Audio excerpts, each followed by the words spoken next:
আসসালামু আলাইকুম রাহমাতুল্লাহি ওয়া বারাকাতুহু।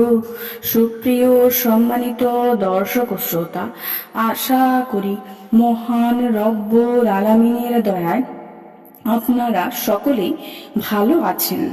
যদি আপনার কামাই রোজগার না থাকে অথবা আপনার কামাই রোজগার কম, আপনি চান আপনার কামাই রোজগার যেন বৃদ্ধি পায়, আপনার কামাই রোজগারে যেন বরকত হয়, সকল ধরনের অভাব অনটন যেন দূর হয়ে যায়, তাহলে প্রত্যেক দিন এশার নামাজের পর এই আমলটি করুন।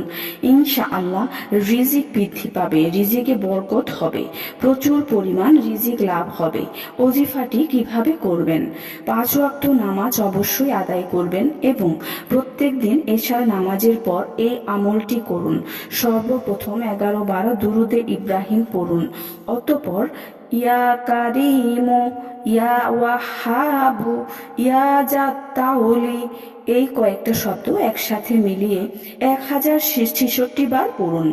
অতঃপর ইয়া ফাত্তাহু আল্লাহর এই নামটি 489 বার পড়ুন। অতঃপর ইয়া রাজ্জাকু 380 বার পড়ুন। অতঃপর ইয়া কাফি 111 বার পড়ুন। অতঃপর ইয়া মুগনি 1100 বার পড়ুন। শেষে আবার 11 বার দুরুদে ইব্রাহিম পড়ুন। প্রত্যেক দিন নিয়মিত এই আমলটি করতে থাকুন।